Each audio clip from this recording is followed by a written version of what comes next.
ก็สิเว้าถึงยอดธรรมหรือว่ายอดแห่งความรู้ยอดมันก็อยู่ตรงอนิจจังอนัตตานั่นแหละถ้าผู้ใดเข้าใจตรงนี้ได้มันก็สรุปได้หรอกในอนิจจังทุกขังอนัตตานี่คือยอดแห่งความรู้เนาะยอดแห่งการปฏิบัติมันก็คืออานาปานสติลมหายใจนั่นแหละกันว่าการเฮาสิเว้าแต่แก่นมันเลยยอดมันเลยมันก็เป็นสิ่งที่ทำความเข้าใจยากคือดอกคือเขาถามว่านิพพานนี่หายไปเลยบ่จังซี่แม่นโอ้ยเนาะอันนี้คือยอดมันเลยปฏิบัติธรรมทั้งเบิดได้หยังแบบบ่ได้หยังเอ้าสิปฏิบัติเฮ็ดหยังจังซี่นะมันแม่นเรื่องที่ใส่ความเห็นบ่แม่นเรื่องที่ใส่ความเห็นหรือคิดเอาสรุปเอาตามความเห็นเจ้าของเราคิดว่าเจ้าของสิเฮ็ดได้เด้มันธรรมดาเด้ของคนนี้ต้องอาศัยการเสียสละสังสมเสียสละในการทำเพื่อผู้อื่นเดี๋ยวว่าสั่งสมความสงบสั่งสมความที่มันเป็นกุศลนะก็เลยว่า ยาวตะยอดมันมาบอกให้กันฟังหลายแต่บ่มีพื้นฐานบ่มีต้นมันบ่มีรากบ่มีรากบ่มีเปลือกบ่มีกระพี้บ่มีมันสิไปหูถึงแก่นได้จังไดเนาะปากยังขึ้นก็มีตั้งแต่ว่านิพพานเบิดหลายอย่างเพิ่นก็เริ่มต้นจากทานจากการให้จากความเสียสละทานมันยังมีตั้งหลายระดับทานโดยอุปปารมีจังซี่แหมเป็นการเสียสละความเห็นแก่ตัวของตะของออกสะก่อนขนาดนั้นมันยังมีความลึกซึ้งในทานเข้าไปอีกอยู่ทานโดยบ่หวังสิ่งใดตอบแทนกับทานหวังเพื่อจะให้ได้และให้เป็นนะเป็นบ่มันยังมีเข้าไปตั้งแบบ3ระดับไปบางคนก็ทานจะถือทานที่ถูกอีกอย่างหนึ่งก็คือว่าสำหรับคนบำเพ็ญบารมีหรือว่าทานไปแล้วเนี่ยที่เขาเจ้าอธิษฐานเป็นส่วนมากผู้ที่เรียกว่าเห็นตามความเป็นจริงหรือมีความปรารถนาหวังการพ้นทุกข์จริงๆหรือว่าท่านให้พระจังซี่ว่าทำอันใดที่พระคุณเจ้าได้รู้แล้วขอข้าพเจ้าได้เป็นผู้มีส่วนแห่งธรรมนั้นด้วยเถิดเจ้าข้านี่คืออธิษฐานอันนี้ยังว่ายังเป็นความหวังแต่ว่าเป็นมรรควิธีหรือว่าเป็นมรรควิสุทธิเป็นหนทางแห่งการเข้าถึงความบริสุทธิ์ได้แล้วพวกเข้าท่านนี่ส่วนมากก็คือท่านได้เอาของต่ำท่านยันเปรตเข้าใจบ่ล่ะท่านระวังด้วยแม่นบ่นั่นแหละถามตัวเองขนาดท่านมันยังมีแบบนี้ซ่อนเล่นเข้าไปอีกเนาะท่านยันเปรตท่านอย่างท่านของหน่อยอย่างใดของหลายท่านด้วยความโลภนั่นท่านด้วยความโกรธก็มีเด้เนาะจังซั่นแล้วท่านด้วยความหลงก็มีอีกเด้ท่านยังเปรตท่านด้วยความโลภสาธุขอลูกค้าพ้นทุกข์พ้นยากขอให้ลูกค้าถูกลอตเตอรี่รางวัลที่1นะเถอะนั่นเอิ้นว่าท่านยังเปรตท่านเพราะความโลภบัดนี้ท่านเพราะความโกรธเป็นแนวใดบางที่เวลาโจกบริโภคขอท่านตลอดทั้งภิกษุสงฆ์ฤาษีชีไพทั้งหลายมากให้ด้วยความรำคาญทานด้วยความโกรธ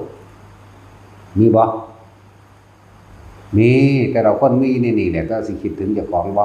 เพราะคนส่วนมากบ่เอาดีใส่เจ้าของเนาะจนเขาแห่เขาอันนั้นอันนี้มาจังซี่นะแบบ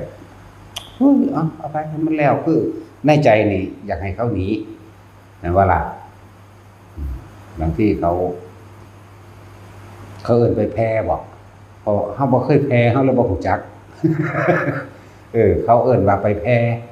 น้ำเฮือนน้ำซ่านแต่ว่าแพ้อย่างถูกต้องก็มีเด้แพ้อย่างบ่ถูกก็มีเด้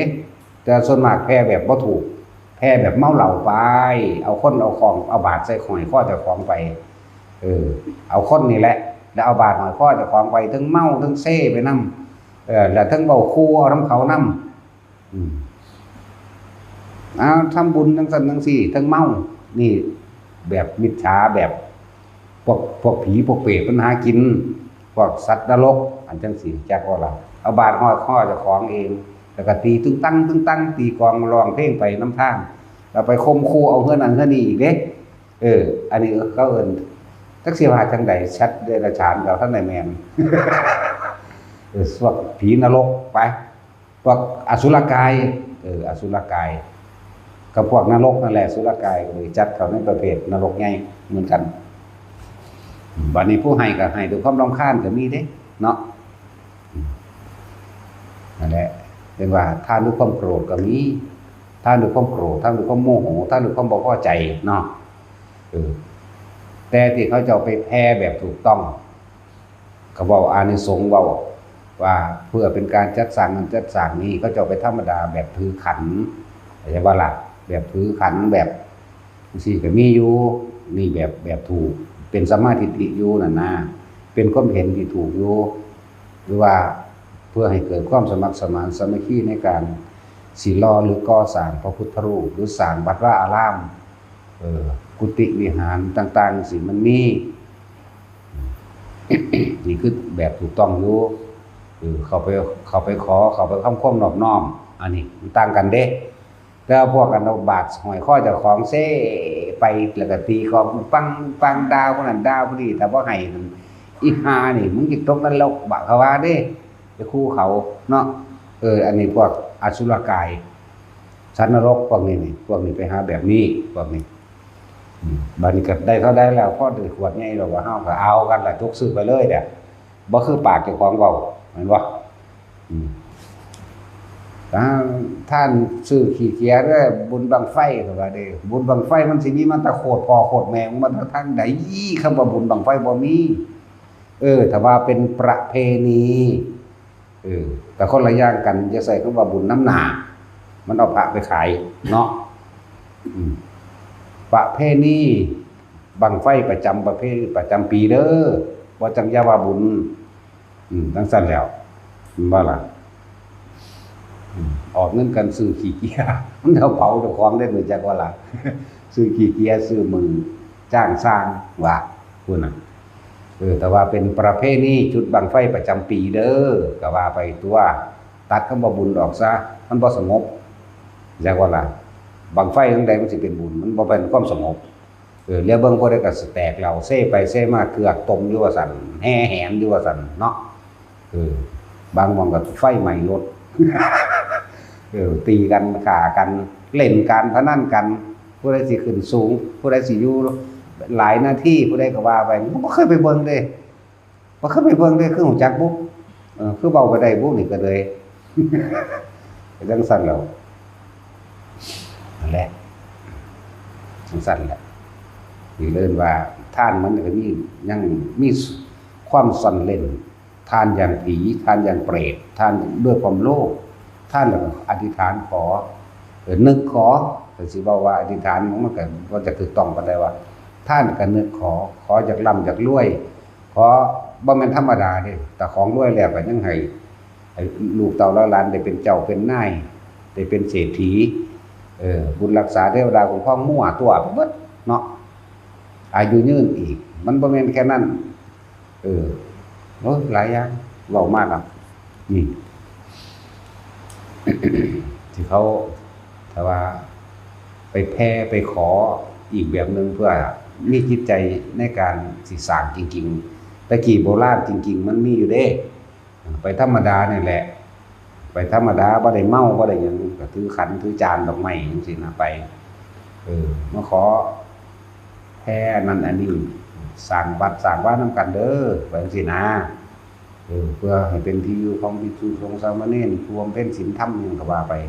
อันนี้มันไปหาแบบกินเหล้าเมายามันบ่ถูกอันนี้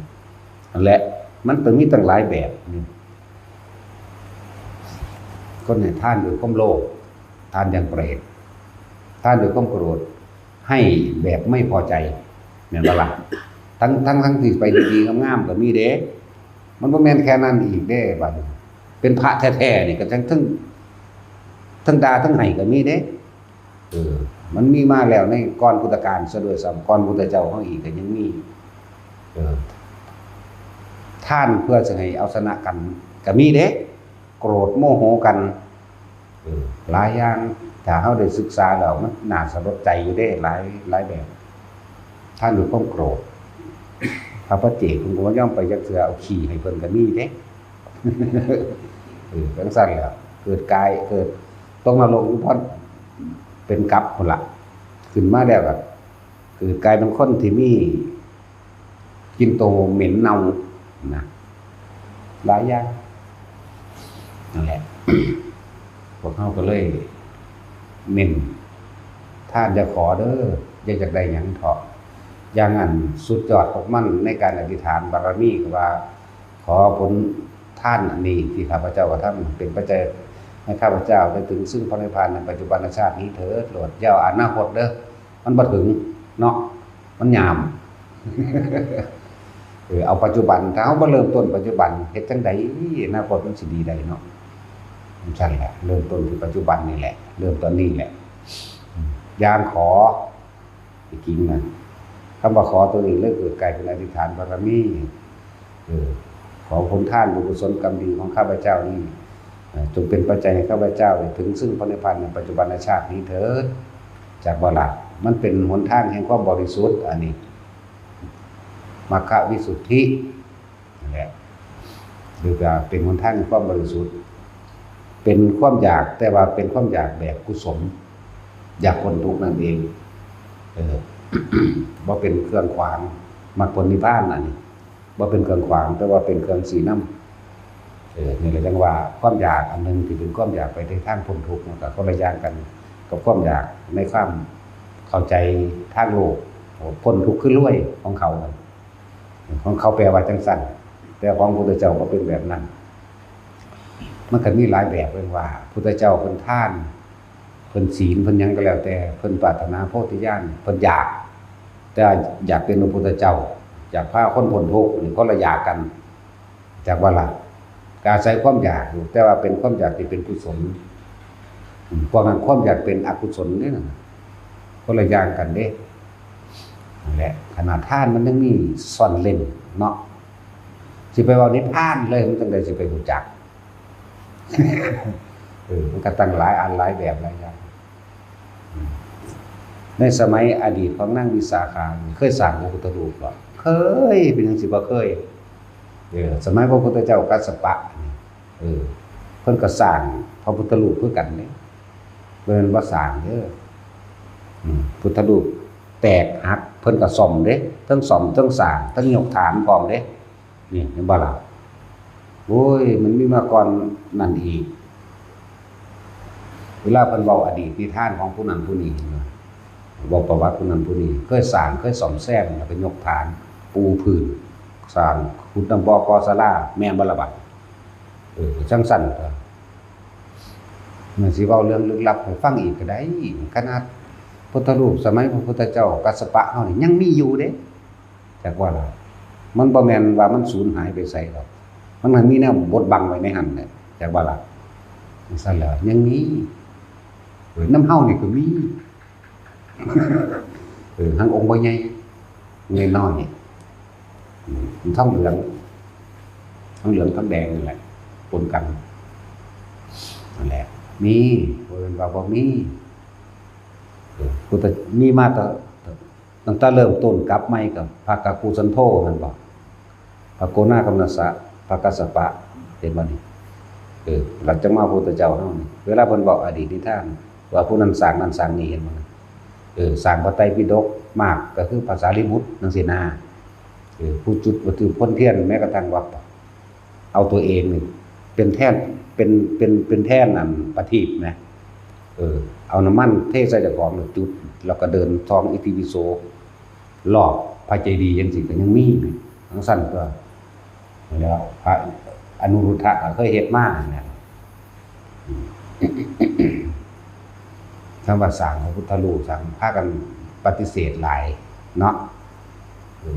มันสั่นแล้วมันมีอยู่แล้วนั่งวิสาขาก็เคยสร้างเพิ่นบ่ทันเพิ่นเดี๋ยวว่าซ่อมแซมที่ชำรุดแล้วก็สร้างเป็นองค์ใหม่ก็สร้างยกฐานขึ้นตะกี้องค์ที่ชำรุดตะกี้มันตกมันหักนั่นบ่ล่ะตกพื้นเรียราดไปเพิ่นก็เอาขึ้นมาซ่อมเมื่อซ่อมดีแล้วเพิ่นก็สร้างฐานในวันนี้คือเฮาสร้างแผ่นฐานแบบนี้ฐานยกขึ้นสูงปูเทพื้นอย่างดียกพื้นขึ้นสูงเห็นบ่ฐานะเพิ่นบ่เคยตกต่ำเลยไว้สิเว้าตลอด91กับเพิ่นก็ว่าได้เด้เดี๋ยวนี้ว่าได้ตกต่ำอาจสิมีนิดๆหน่อยๆในช่วงต้นบ่เอาสมัยนี้บางช่วงซื่อมีนิดๆหน่อยๆแต่ว่าในศาสตร์ก็รวยคือเก่าจังซี่แหม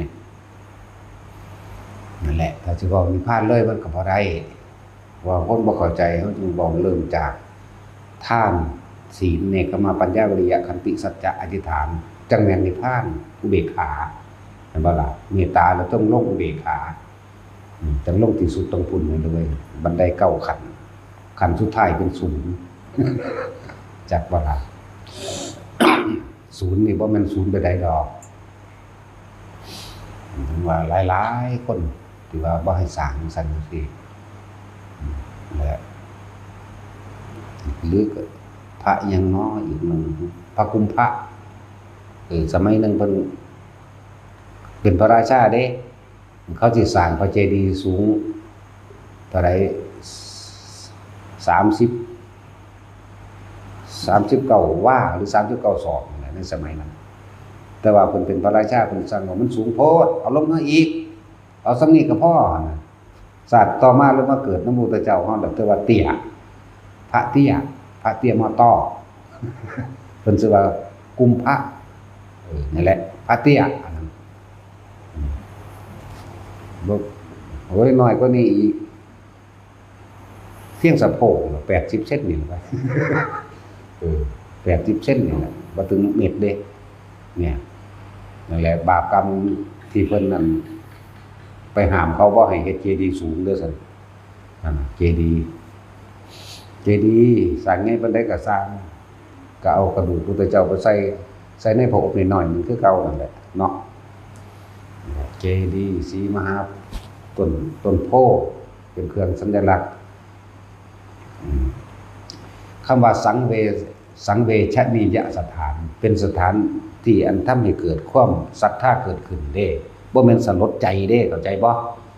แปลให้มันดีๆเด้อบ่แปลก็ดีสังเวชนีสถานที่อันทำให้เกิดความศรัทธาสถานที่อันทำให้เกิดศรัทธาตั้งมั่นหรือมีกำลังกล้าเด้คำว่าสังเวชะมาจากคำว่าชัยชนะเด้ใส่หลายคำสถานที่ทำให้เกิดศรัทธาเพื่อให้เกิดมีกำลังกล้าในการทำความดีเด้สังเวชนียสถานแปลว่าจังสี่เด้อบ่แม่นโอ้ยน่าสลดสังเวชบ่แม่นเศร้าเด้สถานนี้โอ้นี่ต้นโพธิ์พระพุทธเจ้าผู้ตรัสรู้ก็เกิดกำลังใจเกิดขึ้นมาบ่ล่ะแม้นว่าสิเป็นเจดีย์บัดนี้ที่ประดิษฐานพระบรมธาตุเพิ่นแม่นเนาะก็เกิดว่านี่คือตัวอย่างเป็นบุคคลที่ควรเอาอย่าง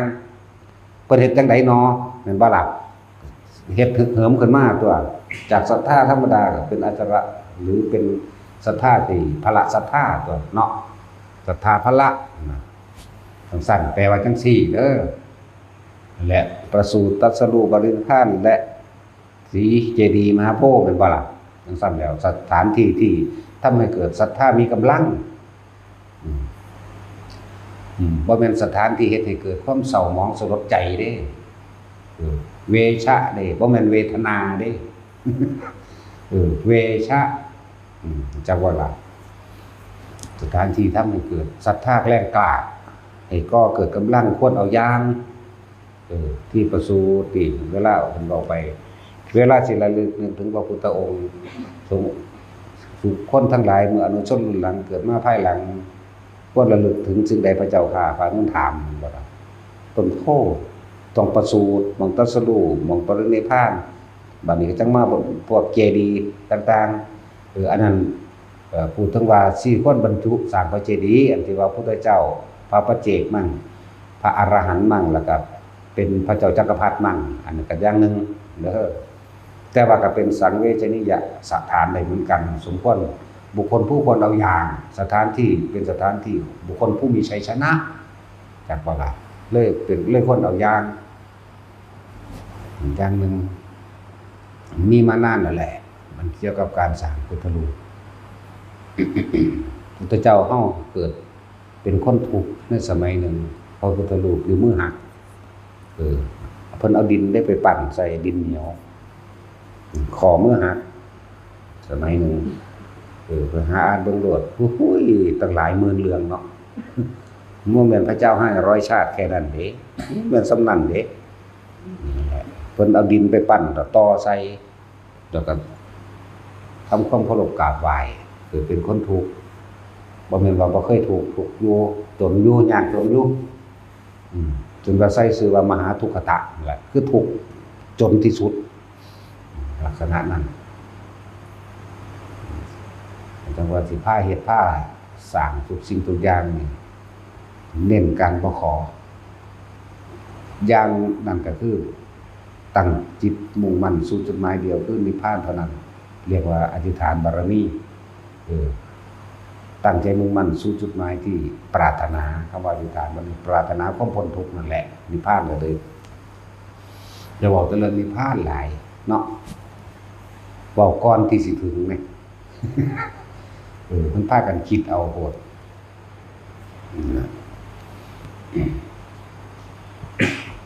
คนเฮ็ดง่ายที่สุดก็คือการให้ทานเนาะ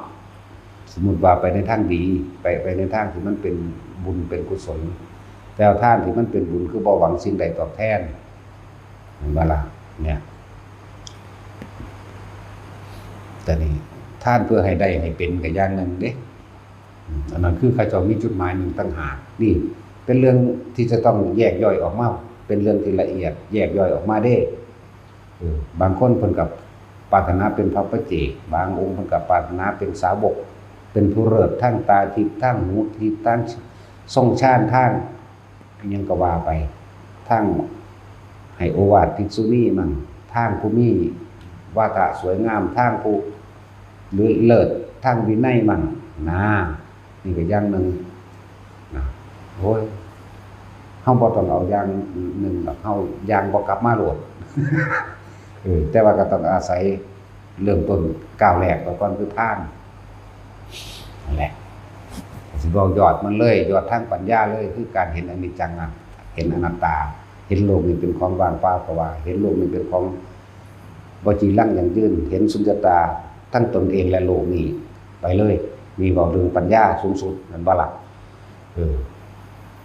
ซั่นแล้วมันสิเข้าใจอยู่บ่เนาะบ่เข้าใจ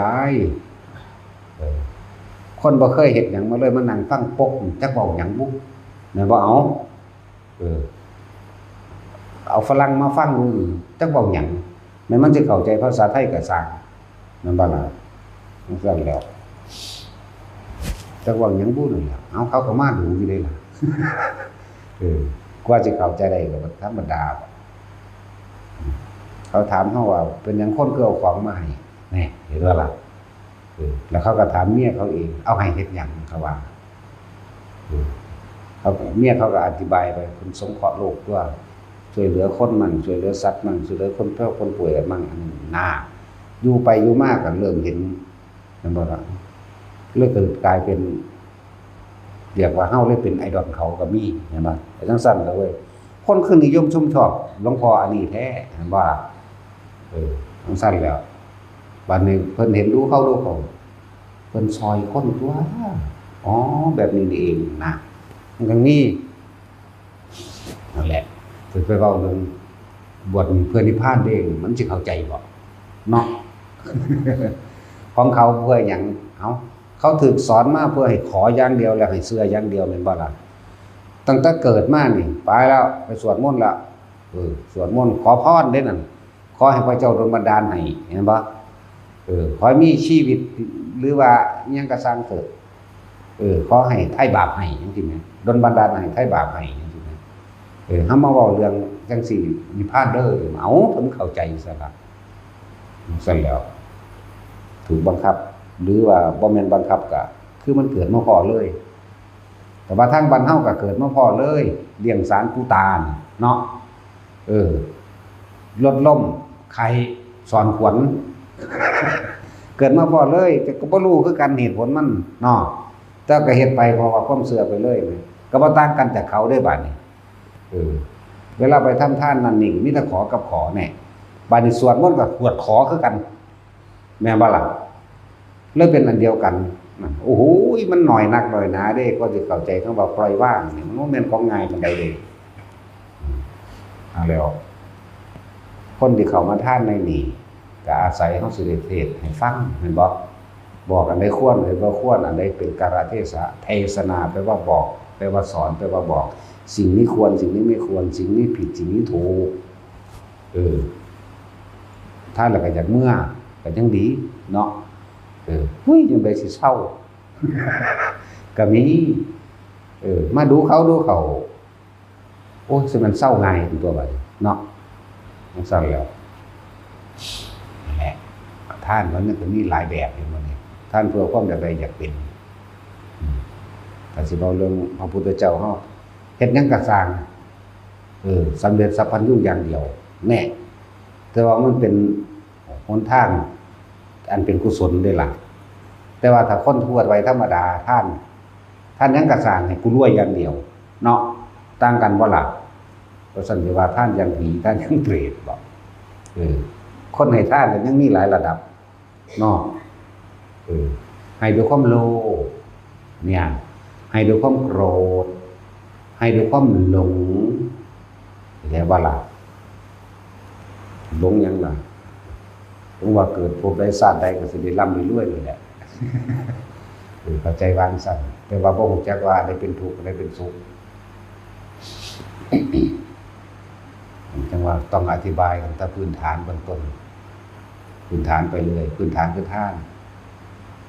เป็นสิเข้าใจได้จังได๋สละชีวิตเป็นท่านเนาะแต่สิเข้าใจได้จังได๋ว่าท่านอันใดสูงสุดก็ทำมาท่านไหมมันบ่ได้โอ้โหมันธรรมดาเด้อแต่เข้าใจเรื่องท่านแล้วมันบ่แม่นธรรมดาเด้ต้องอาศัยให้เพิ่นอธิบายฟังเอาพวกเฮาบ่ทันเข้าใจแต่ท่านของภายนอกก็ว่ายารักษาโรคนี่อาหารนี่ที่อยู่อาศัยนี่เครื่องนุ่งห่มนี่เห็นบ่แล้วก็ให้ความสะดวกสบายจังซี่ก็อย่างหนึงแล้วท่านมาทางในคือหยังท่านอวัยวะในกายท่านหยังท่านเลือดเป็นต้นเพราะคนชินแนวนี้อยู่เนาะนี่ของในกายเป็นว่าซั่นเรียกว่าอุปปารมีท่านของในกายท่านอวัยวะในกายท่านตับท่านปอดทั้งสิ้นเนี่ยลักษณะท่านดวงตาเป็นจังซี่แหมนี่อวัยวะบัดท่านสูงสุดคือท่านชีวิตได้บัดนี้แน่แต่เรื่องท่านนี่ก็มันแยบคายแต่หน้าไผก็ดีแต่บอกเรื่องท่านสัตว์เดรัจฉานเท่านี้คนทุศีลเท่านี้คนมีศีลเท่านี้คนมีฌานเท่านี้โสดาเท่านี้ก็ยังแยกเข้าไปอีกพุ่นน่ะเนาะหลายคักนั่นแหละเป็นจังเว้าเรื่องเบื้องต้นมันให้ละเอียดทานศีลเบื้องต้นให้ละเอียดแล้วก็มาทานแล้วก็มาศีลศีลก็คือการท่านชีวิตผู้อื่นเด้แม่นว่าปานาติปาตานี่เพิ่นว่าบ่ให้ไปฆ่าแม่นบ่สั่นสั่นตัวศีลคือการรักษาผู้อื่นเป็นสั่นตัวถ้ารักษาผู้อื่นแล้วก็น้อมเข้ามาเป็นการรักษาตนคือเก่าตัวแต่เฮาบ่ไปทำร้ายไผเฮาสิไปกังวลว่าผู้อื่นสิมาทำร้ายมาฆ่าเฮาบ่นั่นล่ะมันเป็นอยู่ในหั่นแหละขนาดนั้นแหละทานศีลเนกขมะนี่ในเบื้องต้นมานี่จึงบอกว่าเบื้องต้นนี่ละเอียดมากๆจังสิสามารถรักษาตนเองคือรักษาศีลได้อย่างนั้นจังสิว่าคมใจในความพอใจในรูปรสกลิ่นเสียงได้บ่นี่เนกขมะคือการคมใจออกจากกามปัจจุบันนี้จังว่าปัญญาแปลว่าเห็นตามความเป็นจริงรอบรู้ตามความจริงของสิ่งทั้งหลายทั้งปวงเลยแน่ถ้ามันเข้าใจตัวนี้แล้วจังมีความเพียรจังมีความอดทนเห็นว่าวิริยะขันติสัจจะพอเห็นตามจริงแล้วเนาะสัจจะอธิษฐานเมตตาจังมาอุเบกขาก็ต้องอาศัยท่านเป็นเบื้องต้นซะก่อนเนาะนั่นแล้ว อย่าบอกแต่ว่าเดี๋ยวมีพลาดหลายคนที่ยังว่านั่นแหละศึกษาใหม่เหมือนกันกับภิกษุนักบวชหรือคนที่มีศรัทธาในการที่เขามาบวชนี่จะเป็นอรหันต์เข้าใจเป็นอรหันต์แต่ว่าก่อนที่ไปถึงอรหันต์นี่มันเขาจะเห็นอย่างแน่พระนี่บวชนี่เห็นบ่ล่ะเขาเจ้าก็ต้องศึกษาเรียนรู้ภายในซะก่อนแล้วก็มาเฮ็ดจังใดคือสิเป็นได้ว่าทั้งการเดินจงกรมนั่งภาวนามั่งสวดมนต์สาธยายแนวนั้นนี่มั่งเด้บ่แม่นไปบอกแต่ยอดมันเด้เนาะก่อนที่ถึงสั่นแหละถึงว่าศรัทธาต้องมีปัญญาศรัทธาปัญญาความเพียรประกอบกัน3อย่างปัญญาก็รอบรู้ในสิ่งทั้งหลายทั้งปวงว่ารอบรู้ในกองสังขารตามความเป็นจริงมันต้องมีความเพียรพยายามที่จะทำให้มันถึงตัวบัดแล้วว่าพื้นฐานเบื้องต้นนี่แหละแต่เบื้องต้นว่าแตกฉานดอกไผก็ดีเนาะว่าแท็กซี่ตะกี้มึงเคยขอบ่มึงหากะมาหงยินกูเว้านี่เนาะจังเศร้าเหมือนกันกับเฮาขอนิพพานนั่นแหละแต่ว่าต้องเฮ็ดเอาเนาะนั่นแหละว่าหลายๆคนที่เขาเถียงกันเรื่องพุทธเจ้าก็ได้สอนให้สร้างพระพุทธรูปนะหรือว่าเพิ่นก็เคยเฮ็ดมาแล้วเคยสร้างมาแล้วถือผ่านพระพุทธเจ้านับประมาณบ่ได้ก็แล้วกันนะเพิ่นก็เคยเฮ็ดเคยสร้างก็เว้าเรื่องสาวกนั่งวิสาขามีในตำราที่ไปหาอ่านเอานั่งวิสาขาอนาถกะเศรษฐีสร้างวัดสร้างพระพุทธรูปเขาเจ้าก็มีรูปร่างกายสวยงามก็ว่าไปก็เป็นอานิสงส์มันนั่นแต่ของบ่ทันได้พ้นบ่ทันได้ผ่านถ้ามันบ่พ้นบ่ผ่านเฮาก็เกิดมามีอาการ32ครบบริบูรณ์บ่ได้บ้าใบบ่ได้บอดมันเพียเสียขาปัญญาอ่อนก็ว่าไปตัวเนาะเกิดมาก็มีขี้ดินขี้ดอนอยู่เป็นเศรษฐีพาไปตัวสั่นแล้วก็มีมากสั่นล่ะเป็นที่คนนิยมชมชอบหรือเคารพนับถือสร้างพระพุทธรูปก่อนจังซี่ผู้ใดก็เคารพกราบไหว้มั้ยเพิ่นเฮาสร้างด้วยความตั้งใจสร้างด้วยศรัทธาตั้งใจเฮาก็เคารพเพิ่นอยู่แล้วเฮาก็สร้างด้วยความเคารพเหมือนกันแล้วก็บัดนี้ชักจูงชักชวนหมู่พวกสร้างไปนำกันเนาะใช่แล้วเขาจะเคยสร้างเบิดนั่นแหละพวกบ่เห็นก็บอกไปทั่วล่ะเนาะพวกดนเดาโดยเหตุผลต้องตนเองอันนึงบัดสอนว่าอยากระลึกชาติได้กันว่าเข้าฌาน4บริสุทธิ์แล้วก็คือว่าอยู่เนาะถ้าอยากระลึกชาติได้แม่อันผู้ว่าน่ะมันระลึกได้บ่เนาะแม่นบ่ซั่นมันระลึกได้อยู่บ่เฮานี่มีแต่ว่าฝันเอาซื่อๆเด้นั่นแหละว่าฝันมั่นแล้วก็บ่ได้ฝันแล้วก็บ่ได้คิดว่าสิเห็นมันนั่งเห็นก็มีจังซั่นแหละแล้วชื่อว่านั่นแหละว่าอจินไตยสีวิสัยของพระโพธิสัตว์ทัศนวิสัยเพิ่นมองไกลกว่านั้นอีกบุคคลผู้ใดชาญเห็นบ่นี่ย่อมมีอีหยังแปลกๆเฮ็ดอีหยังได้แปลกๆนะเรื่องของกรรมเรื่องของโลกกินดาโลกอจินไตยหาที่สุดของโลกหากำเนิดของโลกเรื่องของกรรมเอาเฮาสิไปหาหม้องใดเอาจังสิว่าตั้งต้นแรกเฮาเกิดมาจากไสเนาะแน่สิไปหาไสล่ะก็สิว่าพระพุทธเจ้าองค์ปฐมเป็นไผโอ้ขนาดพระเจ้าเคยเว้าว่ามากอีกก็เม็ดทรายในทะเลทั้ง4อยู่มันจักเมตรแต่ละโลกนี่ก็นับบ่ครบบ่ถ้วนแล้วบ่มีหาต้นบ่ได้หาปลายบ่มีจักว่าล่ะกับผู้ใดว่าเอาอากาศนี่หาหม่องสุดอยู่หม่องใดเนี่ยอากาศโลกเนี่ยมองทะลุออกไปดูมันมีหม่องสุดบ่ก็ทั้งสั้นแล้วนั่นแหละเอิ้นอจินไตยก็สิหาไปเฮ็ดหยังมันบ่เป็นประโยชน์ดอกเพิ่นจึงให้เฮาหันเข้ามาในปัจจุบัน สร้างมาเบิดทุกคนนั่นแหละ เห็นบางที่เขาอาจจะเห็นบันทึกว่าสถานที่เกิดของพุทธเจ้ากัสสปะคนกับโพกันมาได้ล่ะเนาะเจดีย์ของคนก็ยั่งพุทธรูปของคนก็ยั่งยั่งหรือว่ายั่งกับเบิ่งที่อันมองพระมโหสถเพิ่นเจาะถ้ำเข้าไปเจาะถ้ำเข้าไปแล้วเพิ่นเฮ็ดพุทธประวัติเด้นั่นแหละจังซั่นล่ะถึงแม้สิสงครามเกิดแล้วคนมันเหลือหน่อย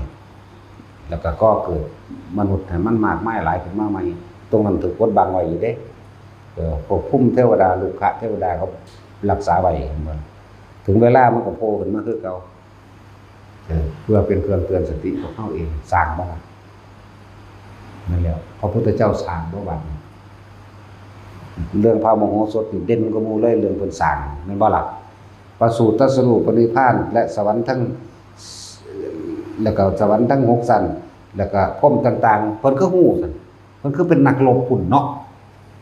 เบิ่งในพระมโหสถนั่นเด้ออยากรู้ว่าพุทธเจ้าสร้างหรือว่าสร้างตอนเพิ่นเป็นพระพุทธเจ้าเพิ่นเป็นแล้วเพิ่นก็ว่าสร้างแล้วเว้ยแม่นบ่ล่ะเพิ่นก็มีดาวธรรมะออกมานั่นแหละแต่จะฮู้ว่าสร้างหรือว่าสร้าง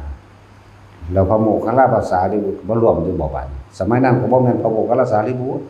ก็ซื้ออีกแบบนึงพุ่นเนาะนั่นซั่นแหละนี่คือเด่นชัดเลยเรื่องสว่าแต่งใหม่อีกบุ๊เนาะสร้างให้เกิดว่าแต่งใหม่แม่นบอกนั่นแหละนี่คือเรื่องเด่นเลยคือพระพุทธเจ้าสวยชาติเป็นโพธิสัตว์สร้างหรือว่าสร้างตรั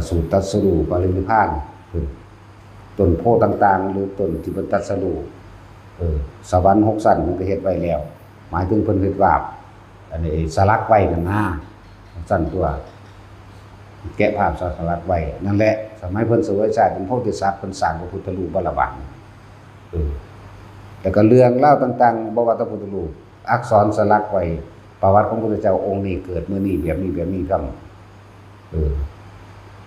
รูปฮอดสะอโนดาตเป็นนำเพิ่นเห็นอยู่บ่ก็ต้องเห็นตัวต้องสร้างได้นั่นแหละเอาไปเทียบเอาบัดนี้อย่าสร้างหรือว่าสร้างตัวกูก็เกิดอยู่คือกันเนาะกูก็บ่รู้จักไผแล้วกูก็ระลึกเบิ่งของเจ้าของเองตัวอ๋อนั่นตัวนั่นแหละตอนนั้นมีพระพุทธเจ้าเกิดอยู่บ่สมัยนั้นก็ว่าพระปัจเจกก็บ่ในสารนั้นเด้แต่ว่าช่วงระหว่างกลับมันมีอยู่จากของพระพุทธกัสสปะกับปหโคตมะในระหว่างกลับนี่มีพระปัจเจกเกิดอยู่แต่ว่าในศาสตร์นั้นบ่เห็นเพิ่นอาจสิมีอยู่แต่ว่าบ่เห็นเพิ่นซื่อมีแต่ฤาษีนี่นั่งบนบรรณาเป็นฤาษีตอนนั้นแต่เพิ่นก็ระลึกชาติขึ้นหลังได้500ไปหน้าได้500ในขนาดระลึกได้อยู่ก็ยังฮู้ว่าเจ้าของที่เกิดตายคือบ่ไปเนาะพอทำบ่ทันเกิดอีกอย่างนึงก็ค่าอธิษฐานเป็นสัตว์เขาเจ้าสร้างมาแตะพุ่นแล้วแหละจื้อไว้เด้อบาดนี้ว่าเพิ่นบ่สร้างสมัยเพิ่นสวยชาติโพธิสัตว์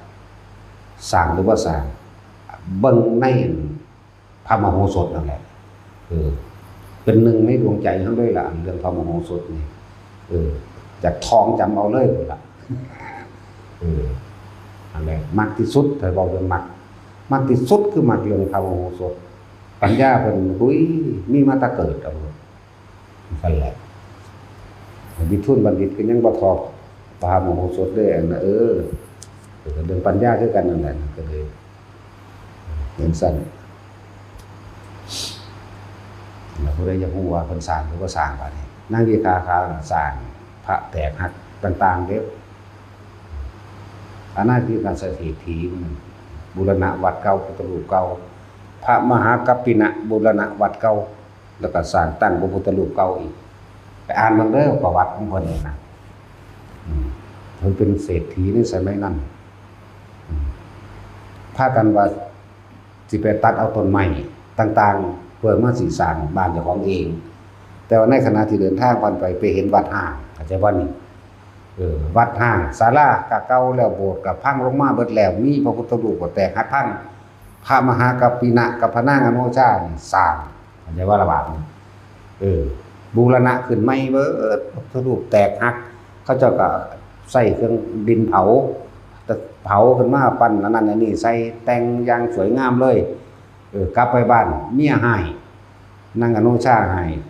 สุดท้ายว่าพากันไปเอาใหม่4 เดือนเราก็เห็นกลับมาเมียให้เอาโอ้ยอย่าเพิ่งเว้าเฒ่าข่อยผ่านไปทางข่อยเห็นมันวัดห่างก็เพราะแต่ว่าวัดเท่านั้นแหละขนลุกสู้สั้นเลยแม่นว่าบ่ไม่ก็ดูว่าไม่ก็ดูข่อยเห็นวัดห่างเขาเลยพาหมู่บริวารเฮานี่แหละสร้างวัดขึ้นบูรณะขึ้นใหม่ตั้งพระพุทธรูปใหม่สร้างฐานขึ้นมาใหม่ที่ขนลุกวืดขึ้นเห็นบ่เนาะจังซั่นก็สิเว้าเรื่องประวัติการสร้างพระสั้นแล้วไปศึกษาเอาเสื้อหรือว่าเสื้อกระสร้างแล้วเนาะประวัติของพระมหากัปปินะกับพระนางโนชาบ่เคยเห็นพระพุทธเจ้าจักเทื่อเอาวันนี้มาตัดรวบรัดตัดตอนมาสมัยเพิ่นมาเกิดเป็นพระกษัตริย์กัปปินะกับพระนางโนชาเป็นบ่ล่ะเนี่ยรวบรัดตัดตอนมาเกิดเมืองใดลืมชื่อเมืองแล้วล่ะพวกพ่อค้าเอาของไปขายในประเทศเพิ่นเมืองเพิ่นบ้านเมืองพวกเจ้ามียังเกิดขึ้นอยู่บ่มีแนวแปลกๆอยู่คิดไปคิดมาเอาพระพุทธเจ้าเกิดขึ้นแล้วเด้ตอนนั้นได้ยินคำว่าพระพุทธเจ้าเกิดขึ้นแล้วเด้ตอนนั้นสลบเลยเห็นบ่ขนลุกสู้สั้นขึ้นแล้วสลบน็อกลงเลยเห็นบ่น่ะเว้าไม่ก็ดู3เทื่อที่3จังตั้งใจฟังเอาดีๆเห็นบ่ล่ะสั้นตัวตอนเพิ่นเสด็จไปประพาสป่าไปหาเหรียญน้ำนั่นแหละก็เลยมีเงินเท่าใดตอนนี้ก็300,000มอบให้พ่อค้าแบบนี้เลยแล้วก็ฝากถ้าเขาไปในเมืองไปบอกเมียไปเด้อว่าค่อยไปบวชแล้วมันน่ะหมู่อำมาตย์เป็นพันเดินทางนำกันพอตะไปถึงแม่น้ำน่ะสวดอิติปิโสได้จังได๋ซั่นเพราะมันมีทั้งในอยู่แล้วแล้วก็แม่น้ำสายที่1สวดอิติปิโสแม่น้ำสายที่2สวดสวากขาโตแม่น้ำสายที่3สวดสุปฏิปันโนเข้าหาพระพุทธเจ้าเลยจังซั่นแหละนั่นแหละคือเขาเจ้าสังสมมาแล้วเป็นแบบนั้นพวกพ่อค้าขายเกลือขายป่าขายบุพริกมื้อนี้เดินทางเข้าไปในเมืองเห็นพ่อค้ามาวุลิงมาแล้วมันมีเครื่องประดับของพระราชาดิซั่นจักบ่ล่ะเอามามอบให้นางอนุชาเลยว่าก็เลยบอกเรื่องเล่าให้ฟังสามีท่านที่แรกถามว่าบ้านเมืองพวกเจ้าเอาเคยเห็นอันเครื่องประดับอันนั้นอันนี้เอามันคือของมันท่านมหากัปปินะแท้นะบ้านเมืองพวกเจ้ามีอีหยังก็เลยถามโอ้พระพุทธเจ้าเกิดแต่ละตัวสลบคือกันเฮ็ดแบบเดียวกันเลยฟื้นมา3 เดือนด้วยกันบัดนี้ก็เลยถามว่ากษัตริย์ผู้นั้นน่ะเอาเงินให้พวกเจ้าเท่าไหร่บอก300,000อุ้ยหน่อยแหละนั่นเขาเจ้าสนับสนุนกันเลยเด้ทางนี้ให้เก่าเลย3 เท่าแล้วก็ประกาศขึ้นเลยเลิกทุกคนอยู่นี่เลิกความเป็นทาสใครได้ต้องการไปกับผู้ค้าด้วยความสมัครใจมากผู้ใดบ่ต้องการไปก็เอาสมบัติเหล่านี้ไปเลี้ยงชีพนะต้องสั้นแล้วได้รถมาต่างๆพากันขี่ไปด้วยกันนั่นแหละข้ามแม่น้ำที่1ก็สวดอิติปิโสข้ามที่2ก็แบบเดียวกันเลยนั่นแหละบอกประวัติความเป็นมาว่ามาสร้างพุทธรูปหรือว่าให้ฟังซื่อดอกตามที่เขาเจ้ามีบันทึกไว้ว่าสร้างองค์น้อยองค์ใหญ่ก็สร้างว่าอานิสงส์หากับแต่องค์ใหญ่สวรรค์มันก็มีอหยังที่เพิ่มขึ้นอยู่ดอกอานิสงส์วางซั่นแต่ว่าเรื่องว่าสร้างเขียนใส่ใบไม้ก็หากับวาดรูปหากับปั้นด้วยดินหรือวัตถุใดก็สร้างแต่ว่าวัตถุที่สร้างที่มีราคาหาประมาณบ่ได้เลยสร้างด้วยแก้วเห็นบ่ล่ะสร้างเฮาเลยสร้างด้วยแก้วเฮาอยากได้หลายเฮามันโลภมากอยากบ่ล่ะเนาะแต่สิโลภมากเลยซั่นเพราะว่าสร้างด้วยแก้วด้วยซั่นสูงสุดเหมือนกูก็หาตะแก้วแล้วมาสร้างอยากสนะหมู่หน่อยเนาะว่าเป็นคนสูงซื่อๆครับแต่คนสูงสิดา ถ้าหมาศูนย์มันสิเฮา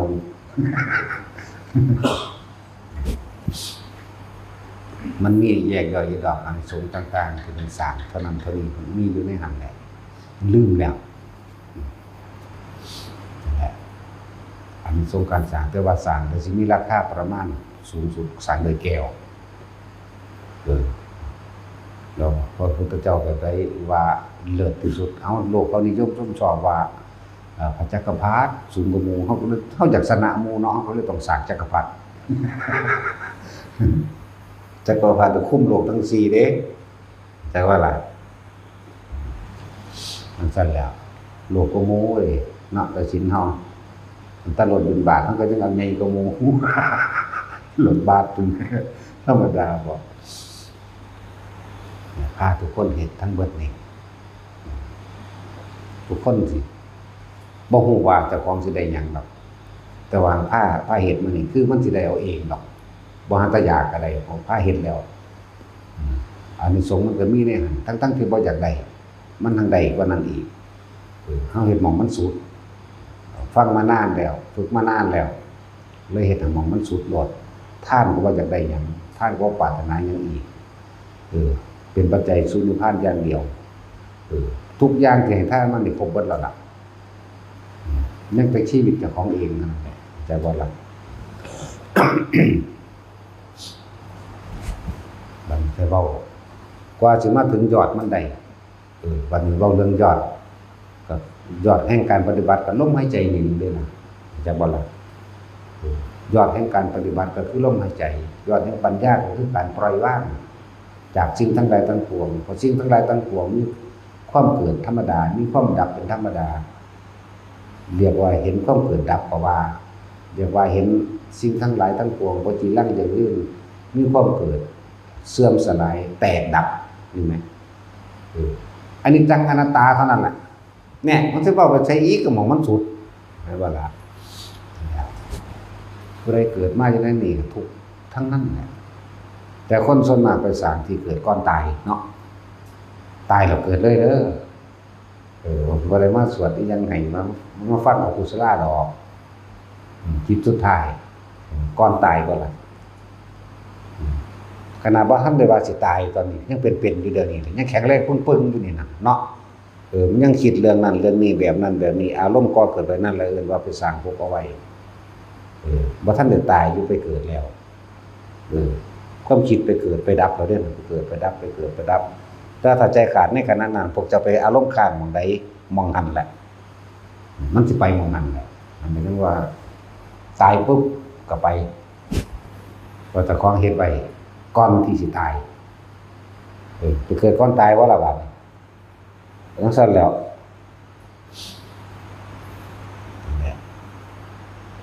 ลองรวบยอดเอามันรวบยอดเอาผู้ใดอยากพ้นจากกรรมเก่าก็จะนำเรื่องเก่าๆมาคิดพวกเจ้าสิเคยเห็นเรื่องโหดร้ายมาเพียงใดก็ช่างยกเว้นแต่อนันตริยกรรมถึงแม้ว่าสิอนันตริยกรรมก็ช่างแต่ก็ต้องสั่งสมเอาไว้ใช่บ่ล่ะ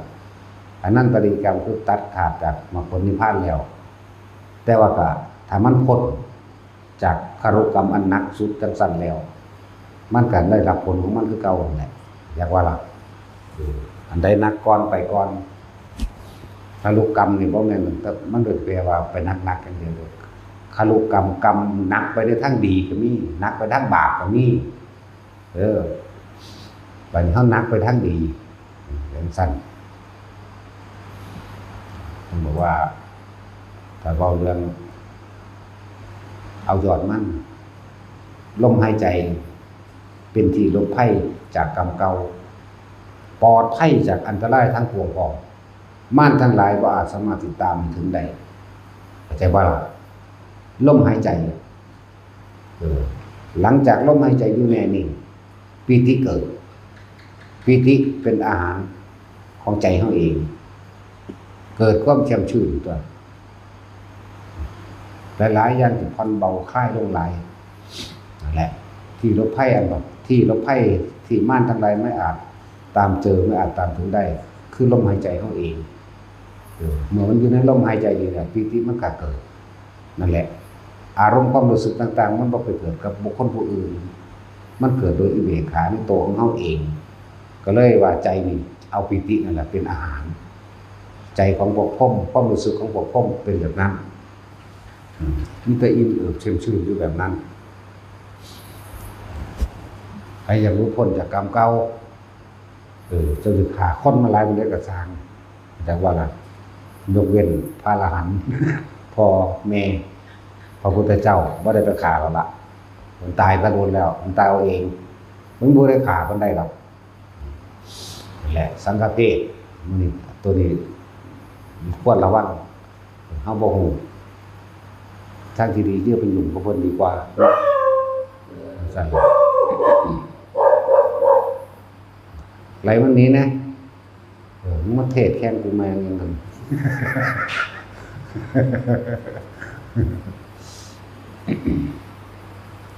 พยายามพ้นจากกรรมเก่าพยายามอยู่กับลมหายใจพยายามอยู่กับอาการปิติของตนเองนั่นแหละคำว่าสมาธิแปลว่าจิตตั้งมั่นบ่แม่นการเข้าแล้วก็บ่แม่นการออกแต่ว่าก็อาศัยการเพ่งหรือการทรงฌานบ่แม่นการเข้าแล้วก็บ่แม่นการออกทรงฌานหรือเจริญฌานก็คือแค่ว่ามีความรู้สึกตัวอยู่กับลมหายใจหนึ่งมีความรู้สึกตัวกับอยู่ในกายอันเป็นความรู้สึกปิติมันเกิดนั่นเองแต่ลมหายใจเกิดขึ้นแล้วบางคนกับคนลุกไปพร้อมก็บ่แม่นโดยเอาไปพิจารณาเอาเองอันพวกกันหมู่บ้านก็ตอบด้วยว่าอาการหน้าตึงๆเป็นปิติไหมเป็นหน้าตึงๆคือให้ไตนี่ก็เป็นนั่นแหละจังว่าปิติมันมีตั้งหาอย่างเป็นเบื้องต้นเฮาจึงอยากเน้นเอาตัวเดียวโลดเอาขึ้นมาเป็นฐานที่ตั้งแห่งจิตฐานที่ตั้งแห่งความรู้ฐานที่ตั้งแห่งรู้สึกตัวเลยมาเน้นใส่หม่องกลางหน้าผากนอกนั้นมันสิเกิดผ่านขึ้นมาเองแทรกขึ้นมาเองบางที่ตัวนี้ก็เกิดหน้าก็ตึงๆไปนำขึ้นให้ไตกับกระแมนนี่ก็เอิ้นว่าเป็นปิติบางที่ก็ขนลุกแทรกแต่ว่าจะหนีออกจากมองเดิมนี่อยากจะคิดออกจากมองนี้เวลาปิติมันเกิดนะจังบอกว่าฐานที่ตั้งแห่งจิตตัวนี้สำคัญมากจากว่าอะไรมันจังสิบ่ซอซายแล้วก็ฟังเพิ่นอธิบายนำเรื่อยๆปีติอย่างต่ำมันก็มี5อย่างภาษาบาลีพุทธกายปิติขนลุกลมหายใจแน่นิ่งไปแม้นคนที่มีคำบริกรรมหรือบ่มีก็จังพุทโธพุทโธอยู่นี่เอาเฉพาะลมสุดปลายคิ้วเฮานี่สุดปลายคิ้วกับปลายดังเฮานี่แล้วมีอาการเกิดขึ้นระหว่างตัวนี้วิธีทำให้มันเกิดขึ้นคือการเหลือบตาลงไปดูปลายจมูกโอ้ยมันสร้างได้หลายวิธีคือหยังเห็นบ่บางคนเขาก็บอกให้ซี่จังซี่กั้นหายใจมั่งอันนี้มั่งนั่นมั่งก็เป็นเทคนิคที่แตกออกไปจากนี้แหละจากบ่ล่ะเป็นเทคนิคที่แตกออกมาจากวิธีเฮานั่นแหละย่านขายหน้าจันเช็ดเปียกเลยว่าอย่างนี้อย่างนั้นซื่อดอกเฮาสอนไว้เบิดแล้วล่ะบางทีบอกกั้นหายใจไว้เด้อบางทีก็บอกให้ซี่จังซี่บางทีให้นับนิ้วเห็นบ่เฮาก็บ่ได้คิดเองดอกจากหลวงปู่มั่นเฮาบ่มีปัญญาปานนั้นจากบ่ล่ะเนี่ยเฮายอมรับได้ว่าเฮาได้วิธีดีมาจากไสหลวงปู่มั่นในหนังสือเพิ่นนั่นแหละก็เขียนไว้อยู่ที่หลังในหนังสือสวดมนต์ทำวัดโอ้ยคุณพ่อแม่ครูอาจารย์ว่าล่ะให้สิลบรู้ได้จังได๋นั่นแหละเฮาบอกว่าเฮามาแปลงเอาซื่อๆได้มาเฮ็ดแบบนี้นั่นน่ะแต่คะแนนออกเองมาหาเทคนิคเอาเองพอวิธีเพิ่นก็นับนิ้วหายใจเข้าพุทหายใจออกโทเนาะแล้วก็หักมือแล้วหายใจเข้าพุทโธหายใจออกพุทโธก็นับอีกจังซี่แหละ7531สมัยนั้นเนาะนำมาดัดแปลงเอาเหลือบลงไปซื่อๆมันก็เป็นนี่ว่านะบัดนี้คนบ่เป็นเฮ็ดจังได๋เนาะเลยใส่วิธีหายใจเข้าหายใจออกเรื่อยๆเหลือบตาลงไปเพ่งวันนี้บางทีก็บอกให้จับนิ้วยกนิ้วขึ้นมาจี้คือมันสิแซงเข้าไปหน้าผากนี่มั่งนั่นแหละปิติมันเกิดหลายอย่างก็เลยว่าอยากให้ทุกคนสร้างฐานที่ตั้งแห่งความรู้สึกไว้ฐานเดียวมองเดียวแม้นสิโยกก็จะโยกไปความคิดอย่าว่าต้องออกอยู่นี่ให้รู้ว่าโยกก็คืออาการปิติ สื่อของปิติก็เว้าไปตลอดอยู่พุทธกายปิติขนลุกขนพองสยองกล้าวทั่วโตมั่งเฉพาะกะงอนมั่งก็มีหัวก็มีหลังก็มีนั่นแหละพุทธกายปิติภารณาปิติโยกนี่โยกภารณาปิตินี่โยกซ้ายโยกขวาโยกหน้าโยกหลังตลอดทั้งโยกหมุนเข้ากับใส่ความรู้สึกอยู่แต่ใดอยู่แหละคณิกาปิติฟังธรรมทราบซึ้งจิตผ่อนคลายเบาสบายเกิดความรู้อย่างเห็นจริงตามความเป็นจริงให้ภาษาโลกว่าให้ตื่นตันขึ้นมาแน่นหน้าอกขึ้นมาแต่ว่าบ่แม่นเสียใจจากว่าล่ะจุกเข้าไปในนี่ให้นี่ก็เรียกว่าปิติโอกันติกายปิติเห็นแสงสว่างต่างๆกระพริบกระเพิบหรือบูบวาบหรือแม้กระทั่งหลายอย่างที่เห็นไกลออกไปเพราะนั้นนี่โอกันติกายปิติอุปงคาปิติเหมือนจะลอยขึ้นนี่ซื่อปิติทั้งหาแต่ว่าบัดนี้เฮาจะเอาเฉพาะจับจุดอุณาโลมมันนั่งแทรกขึ้นมาดอกเนี่ยเฮาเฮ็ดนึบนิ่มๆน่วงๆอยู่นี่เอาความรู้สึกเอานิ่มๆน่วงๆอยู่นี่เป็นฐานที่ตั้งแห่งความคิดแล้วก็ความรู้สึกอยู่ในนี้แม้นอันอื่นสิแทรกขึ้นมาก็สร้างปิติเหมือนกันแต่ว่าบ่ต้องไปสงสัยมันแค่รู้สึกอยากว่าละบาดนั่นแหละแต่แค่รู้สึกเพียงกายแต่จิตไม่คิดไม่นึกเพราะว่าเอาตัวนี้เป็นหลักไว้แล้วเป็นหลักเป็นที่ตั้งมั่นก็ว่านั่นแหละถ้าว่าสมาธินี่บ่ต้องเข้าบ่ต้องออกอีหยังหรือทรงฌานเจริญฌานมันก็เป็นสมาธิของมันเองดอกแต่มันตั้งมั่นผู้สิเข้าก็เข้าไปมันก็บ่เป็นหยังแต่ว่าเฮาใส่แบบว่าเฮ็ดจังได๋มันสิต่อเนื่องก็เลยใส่วิธีอธิบายขยายความมาแบบนี้เฮ็ดให้มันต่อเนื่องคนเฮามันขาดการต่อเนื่องมันเลยเป็นกระปิดกระปอยเกิดดับบ่ต่อเนื่องมันบ่ล่ะบ่นำงานก็ใส่ใจกับงานศูนย์ไปนำงานเนาะจังซี่สอนสมาธิเย็บศูนย์ให้เขาแม่บักหานี่ก็เลยรวมสมาธิศูนย์ให้เขาเด้ว่าเขาบ่เป็นเนาะมันบ่ทันอยากว่าล่ะแม่นว่าซั่นเฮ้ยผู้สมาธิหามันบอกนั่นมันฮอดเจ้าของเอาบ่เป็นสมาธิแล้วหลายคนดอกผู้สมาธิมันเรียนเอาน้ำเฮาพอนั้นไปตั้งโตเป็นอาจารย์เฮ้ยหาเลยก็ดีคือกันมันจะได้เผยแพร่ขยายออกไปก็ยังบอกเทคนิคอยู่บางคนเอายาหม่องท่าเอาแล้วก็เจือเอาความเย็นอยู่นี่คือความรู้สึกอยู่นี่ตัวบางคนเอายาหม่องท่าเอาบางคนเดินแบบกั้นหายใจได้ให้มันโตๆออกมาเองเนี่ยบอกวัตถุแบบเราได้หลายอย่างก็ดีแม้กระทั่งหายใจเข้าลึกๆเอามือมาจ่ออยู่จังซี่มั่งนะมันก็เกิดขึ้นก็มีผู้บ่เกิดก็มีอันใดก็ได้ที่มันเป็นวิธีทำให้เกิดขึ้นได้อันใดก็ได้ก็จื้อเอาอย่างเดียวนี่จำเอาในความรู้สึกนี่นั่นแหละเฮ็ดจังได๋มันสิต่อเนื่องความหมายเฮาต้องการความต่อเนื่องมันสิส่งไปหรือว่ารักษาความคิดหรือรักษาอารมณ์ความรู้สึกไว้ในกายเวทนาจิตเวทนากายไว้นี้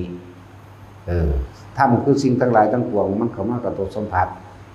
นั่นแหละรู้สึกซื่อๆแต่เรื่องกายแต่มาทำปราทั้งกาย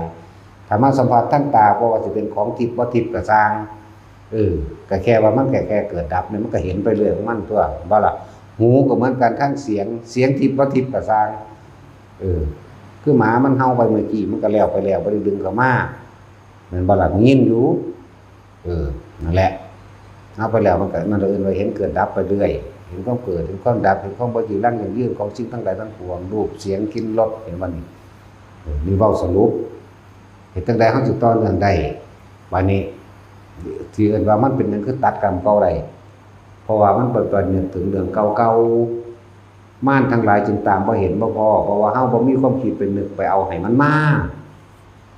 เลื่อนบ่ลืมดับสัญญานั่นแหละบ่ได้จะพ้นจากกรรมเก่า ก็คือจะไปคิดถึงเรื่องเก่าๆแล้ววิธีหลอกล่อว่ามันคิดก็คืออันนี้ลมหายใจนี่กับอันนี้แหละ หมู่บ้านก็เว้าอยู่ตามที่เกิดแล้วบ่ต้องไปกลับมาหาลมดอกบ้านก็เว้าอยู่แต่ก็เป็นปัญหาทุกที่ทุกๆคนก็ข้ามได้ยากอยู่เพราะสงสัยถ้าเฮ็ดไปเรื่อยๆเรื่อยๆทดลองไปเรื่อยๆบ่ทำให้ก็ได้จริงมันสิจับจุดของมันได้เองเนาะเฮาอยู่ในป่าในดงเฮาบ่ได้ถามเด้แต่ถ้าโง่หลายผมก็บ่บอกเอาเอง แต่มันยังมีดอกแน่จังซั่นมีดอกนำมาบอกจักสิจริงบ่จริงแต่ทดลองแล้วอ๋อมันแม่นเนาะก็แล้วไปตัวสิไปยืนยันหยังว่าจริงหรือบ่จริงบ่ได้ยืนยันกับไผเด้ว่าจริงหรือบ่จริงบ่ยืนยันบ่ตัดสินหยังถือว่าเฮาเห็นนิมิตต่างๆฝันเห็นนั่นนี่ทดลองเบิ่งมันได้ผลก็เอาเลยจึงบอกว่าคำสอนของใครก็ช่างถ้ามันปล่อยวางหรือดับทุกข์ได้มันก็ไม่เหมือนกันเพราะมันคือสิ่งเดียวกันคือธรรมคือความจริงนี่เลยล่ะเขาบ่ได้ว่าเอาคำคนนั้นผู้นี้แต่ว่าอีกอันนึงอันใดที่มันเป็นความดีให้เกิดความสมัครสามัคคีและเป็นที่สงบเย็นเป็นที่เป็นกุศลจากว่าล่ะเอาเลยทำเลยอาจจะว่าล่ะทั้งสั้นแหละนั่นแหละก็ตอบแล้วผู้ว่าหน้าตึงๆแม่นบ่แม่นแล้วปีมันมีหาที่จริงมันเลยหาเห็นบ่เนี่ยหน้าตึงๆคือให้ไตแน่ก็เพิ่นบ่ได้เขียนว่าเหมือนตัวไรไตเด้เพิ่นบ่ได้เขียนแต่เฮาเอาความรู้สึกออกมาเปรียบเทียบเหมือนมดไตหรือแมงไตเพิ่นบ่ได้เขียนไว้ดอกเพิ่นเขียนไว้หามันเลยหาคือกายลอยขึ้นลอยจริงๆก็มีบัดมันบ่ได้ว่าแต่เหมือนหรือเกิดความรู้สึกเหมือนลอยขึ้นทำให้ตกใจมันบ่ว่าจังซั่นแล้วบางทีมันลอยหอน้ำน้ำมันลงไปมุดน้ำก็ได้ธรรมดาบ่แต่เฮาผสมกับมันซื่อแต่ฝึกไปก่อนได้เป็นแสนเป็นล้านเทื่อเพิ่นเด้อก็อันสิเอามาเว้าทวนๆเด้อนี่บ่แม่นว่าหาก็เฮ็ดมาตลอดแหละแล้วก็บ่ท้อบ่ถอยไปเรื่อยอันใดก็สร้างที่เฮาได้ยินได้ฟังมาแล้วนี่บ่ได้เชื่อเด้จังว่าท่านได้ยืนยันตัดสินบ่ได้ปักใจลงว่าเชื่อแต่ว่าเฮ็ดทดลองเอาถ้าบ่แม่นก็ทิ่มถ้าแม่นก็ทิ่มเด้สั่นตัวทดลองเอาแล้วเพิ่นบอกตัวว่าบ่เชื่อเนาะอันแล้วทดลองเอาอิหยังก็ดีแต่ที่แน่ๆทุกคนอยู่ในนี้ตายเบิดแม่นว่าล่ะตายเบิดอนัตตาเบิดสุญญตาเบิดเนาะจังซั่นตัวภาษาเกิดมาหากินซ้ำตายยังกระดอกกระเดียดเนาะเอาสถานการณ์เข้าชาติแล้ว